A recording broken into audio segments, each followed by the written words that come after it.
Juntos mais uma vez para a leitura do livro Voltei, Francisco Cândido Xavier, pelo espírito do irmão Jacó. No templo, além da morte, situam-se as esferas da continuidade. Se o homem comum conseguisse deter o curso dos pensamentos de segunda ordem durante alguns minutos por dia, de modo a refletir na grandeza da vida, sondando as realidades da morte, certo evitaria as algemas do mal que o agrilhou as recapitulações expiatórias. Aqui, permanecemos articulados em nossas próprias criações, tanto quanto as peças de determinada máquina a elas se ajustam para o necessário funcionamento. Quem se aflija na escassez de possibilidades materiais ou na angústia do tempo, faça o bem mesmo assim.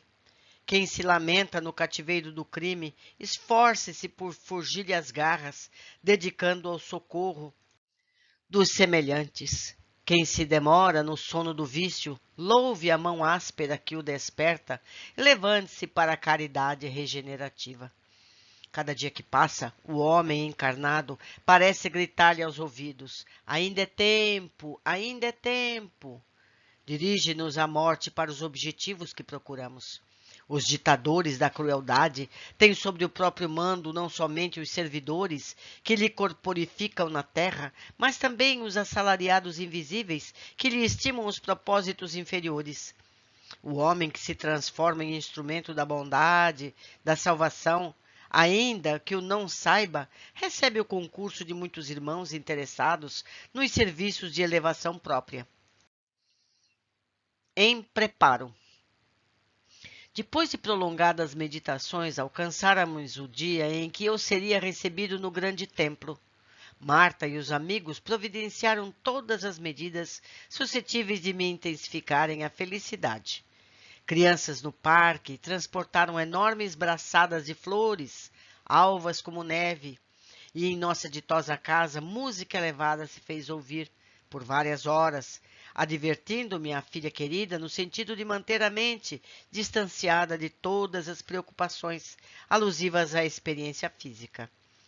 Seria abraçado por muitos amigos, traçaria novas diretrizes para a luta e a preparação adequada constituiria-me dever, informou a filha bondosa. Antes da hora prevista, Andrade veio até nós, avisando-me de que a noite efetivamente solucionaria o meu problema de trabalho. Reencontraria muitos companheiros, mas eu longe estava de imaginar que reveria a maior parte dos próprios espíritos com os quais havia convivido pessoalmente nas sessões de serviço realizados na terra. Em pleno santuário. À noite, quando as constelações se derramavam no céu muito azul, todos nós, de alva roupagem, tomamos o caminho do santuário. No átrio fulgurante, esperavam-me muitos amigos do espiritismo brasileiro. Estenderam-me os braços e, não obstante, envergonhado por não possuir um halo brilhante, enquanto eles todos se mostravam envolvidos em auréolas luminescentes, penetrei o interior. Subimos, até que num salão adornado de amplo, vários irmãos que eu conhecia e receberam generosamente. Talvez inspirado por Marta, admirável grupo orquestral executou o Virtude La Gasa Ladra, de Rossini, com que emoção acompanhei a peça avassada em suave encantamento. Saudades do meu antigo lar terrestre. A esposa, as filhinhas educadas na elevada compreensão da arte divina. Estavam vivas dentro de mim. Que imenso desejo de reuni-las de encontro ao peito e demorar-nos assim, unidos em espírito eternamente. Não contive as lágrimas copiosas. Cessada a melodia, extenso grupo coral de meninos orientadores entoou o formoso hino intitulado O Irmão que Volta de Longe. Apesar da palavra amorosa de Bezerra, de Guilom, de Cirne, de Marta, eu nada podia responder. Alguma coisa me entravava a garganta. Sentia-me criança de novo, na tela da memória. Reviva, minha abnegada e valorosa mãe, como se estivéssemos na Europa distante. Sentia-lhe o braço carinhoso, ouvia-lhe a voz, as despedidas. Vai, meu filho, trabalha dignamente, sê bom para com Deus e para com os homens. Um dia ver-nos-emos de novo, no lar.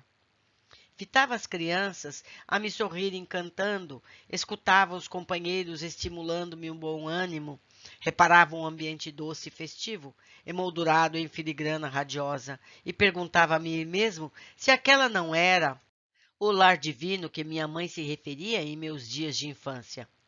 Centenas de entidades congregavam-se em torno, respeitosas, e ao fundo uma centena de espíritos singularmente iluminados se mantinham em profunda concentração. Andrade mostrou-nos e esclareceu. Aqueles são vanguardeiros da pureza e da sabedoria, que fornecem fluidos para as materializações de ordem sublime.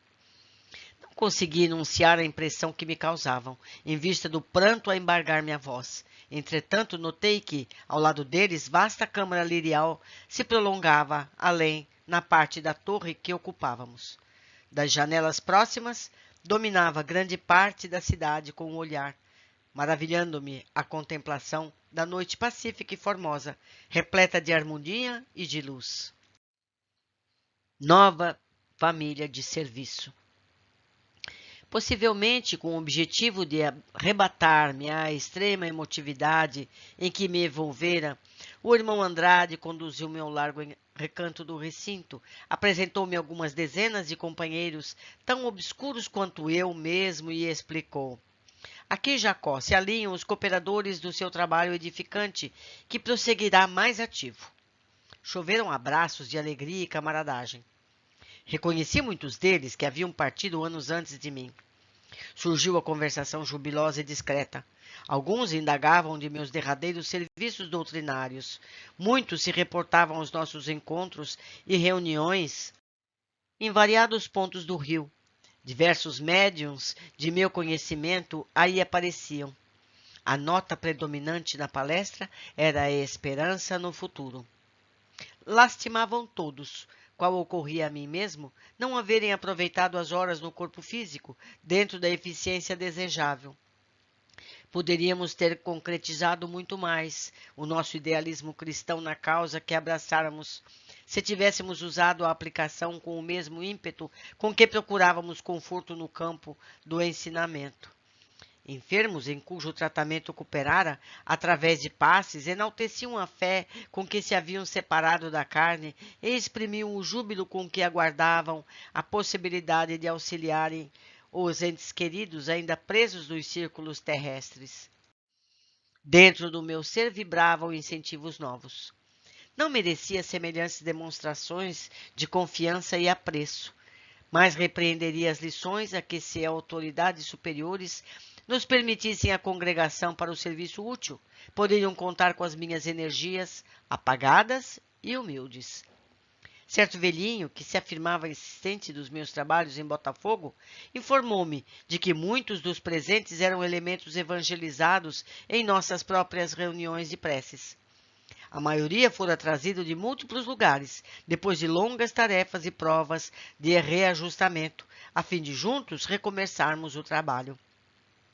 Elucidou Andrade que eu poderia continuar repousando ao lado de Marta por mais tempo e que, no instante oportuno, mobilizaria o grupo da assistência fraterna a que me dedicara nos últimos anos da experiência carnal, para que a desencarnação não me impusesse intervalo ruinoso às atividades. Abracei os companheiros um a um, extremamente comovido, e expliquei que não iriam trabalhar comigo, e sim, eu próprio que seria colaborador deles. Seríamos um conjunto de servos do bem, procuradores da luz do serviço digno, constituímos uma só família, em nome do eterno amigo, nosso Senhor Jesus Cristo. Fazemos uma parte aqui, meus amigos. Se ele, que tanto fez, se julga ter trabalhado pouco, e nós? Como estaríamos? Precisamos apurar a nossa dedicação. Continuando. Momentos divinos. Voltando à presença de Guilom e outros amigos, reparei que o silêncio se fez profundo e indefinível. Bezerra, nimbado de intensa luz, tomou lugar entre a grande assembleia e o conjunto de irmãos que oravam estáticos e alcançou, ao mestre divino, sentida prece. As palavras dele caíram-me na concha do coração, quais fagulhas de um fogo celeste, a sacudir-me as fibras mais íntimas, sem destruí-las. Rogava magnânimo a Jesus me fortalecesse e me inspirasse dentro do novo ministério. Tão excelsas eram as expressões de súplica que estranho fenômeno se produziu ante os meus olhos assombrados. Ao toque da oração, os amigos iluminados se fizeram mais radiantes, mais belos, e as flores do recinto, como que nimbadas de oculto esplendor, passaram a irradiar maior brilho. As lâmpadas ali eram as almas, inflamadas de amor e claridade, a derramar-se, intensificada e divina, não alarmava o coração. Pétalas de fluidificação, substância azul, começaram a cair sobre nós, portadoras de delicado aroma, a se desfaziam de leve em nossa fronte, como se obedecessem a um amoroso apelo formulado pelo sublime irmão. Marta amparava-me, porque as lágrimas de ventura, embora tranquilas, me faziam vergar, abatido e trêmula. Quando Bezerra terminou, oh, intraduzível maravilha! Na câmara alva surgiu de repente uma estrela, cujos raios tocavam o chão. Tão comovedoras vibrações se espalharam no recinto que não suportei a companhia dos iluminados. Afastei-me instintivamente para a faixa a que se recolhiam os companheiros de organização opaca. Marta seguiu-me, simbolizando um anjo guardião pressuroso e terno. E lembrando a hora em que a vi, carinhosa e linda, nos serviços da materialização do Pará, em 1921, enquanto eu ainda vestia a carne física, ajoelhei-me humilde, no que fui por ela acompanhado. Guilom e os outros me fitavam com lágrimas, e contemplando a estrela, que começava quase imperceptivelmente a tomar forma humana, gritei em pranto que eu não era digno daquelas manifestações de apreço e nem merecia a visita divina que principiava a revelar-se.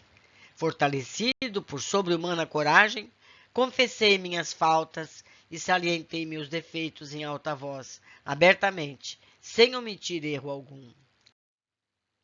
Declarei que por mim falava a sombra em que me envolvia e afirmei que não devia ser examinado por amigo, e sim julgado na qualidade de réu, passível de justa condenação. Comovidos talvez pela exaltação a que me entregara, Guilom, Sayon, Cirne, Schutel deixaram a posição que ocupavam. Vieram ter conosco e, reerguendo a mim e a Marta, emocionados, sustentaram-nos de pé nos braços desvelados e amigos. Emocionante, né, amigos? Vamos ver o que vem a seguir. Abraços e até o próximo capítulo.